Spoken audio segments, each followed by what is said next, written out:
72 hours ago, I was on top of the world. No, scratch that. I was about to leave it. I was the luckiest woman alive, handpicked for humanity's very first deep space research mission. I can still feel the firm grip of the commander's hand as we shook in mission control. The blinding flash of cameras capturing a moment that felt like the beginning of everything. My whole life was stretching out before me, an endless ribbon of possibilities. I was going to touch the stars. I was going to make history. What I didn't know, what I couldn't possibly have imagined, was that in just 3 days, I would become the only thing standing between Earth and total extinction. It all started with a signal, barely a whisper, really. Dr. Chun was the one who found it, buried deep within the cosmic background radiation. It wasn't random noise. It was a pattern, too precise, too mathematical to be natural. It was a message, and attached to that message were coordinates pointing to something lurking just outside the reach of our primary sensors. The excitement in the control room was electric. Command, after a tense debate, authorized a preliminary investigation.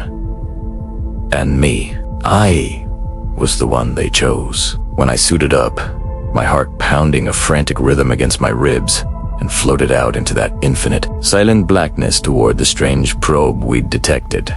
I was convinced I was about to make first contact. I thought I was about to change everything for humanity. I was right about the second part, just not in the way I expected. The probe was small, impossibly sleek, made of a material that seemed to drink the light around it. It was utterly alien.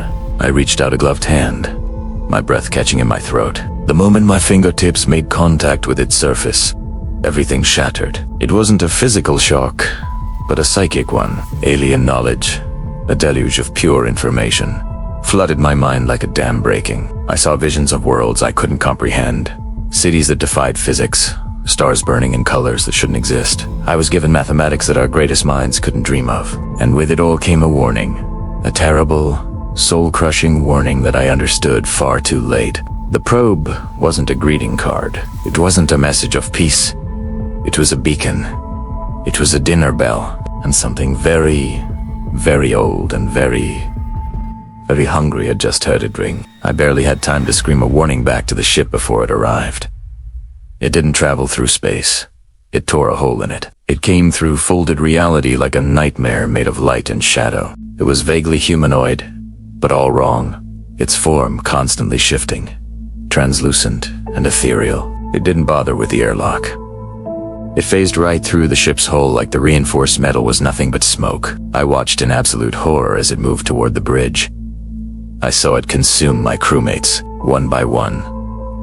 It didn't touch them, not physically. It just reached for them. They dissolved, breaking down into shimmering particles of light.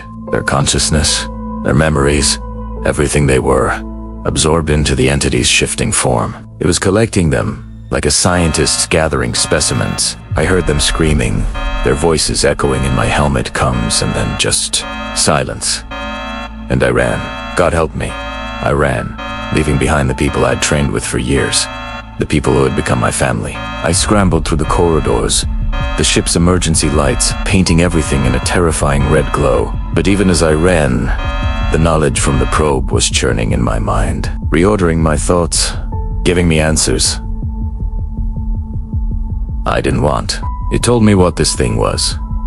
A harvester, a collector of minds, an ancient being or machine sent to gather intelligent species from across the galaxy for purposes I still couldn't fully comprehend. It was a cosmic librarian, and we were the new books on its acquisition list. But the knowledge didn't just give me terror.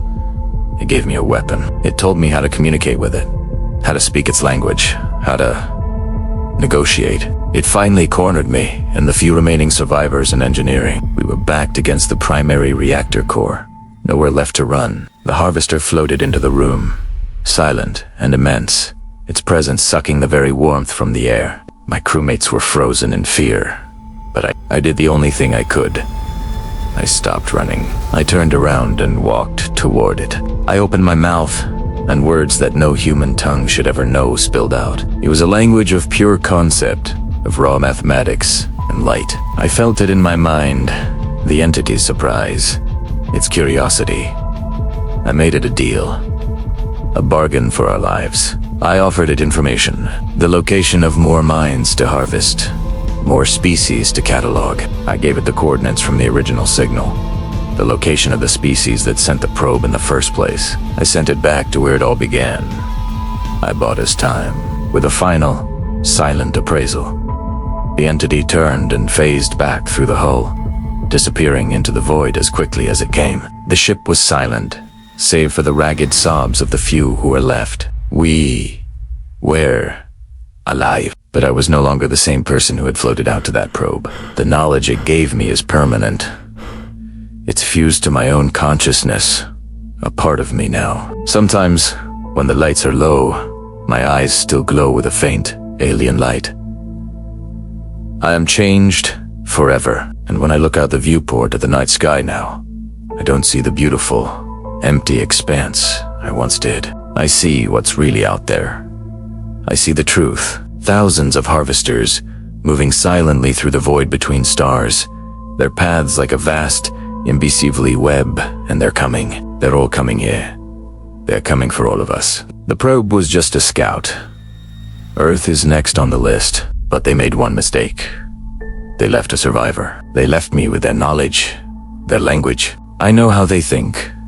I know how they operate, and buried deep within the flood of information they poured into my mind, I found something else. A flaw. A weakness. A way to fight back. They think we're just another species to be collected, another entry in their cosmic library. They're about to find out how wrong they are.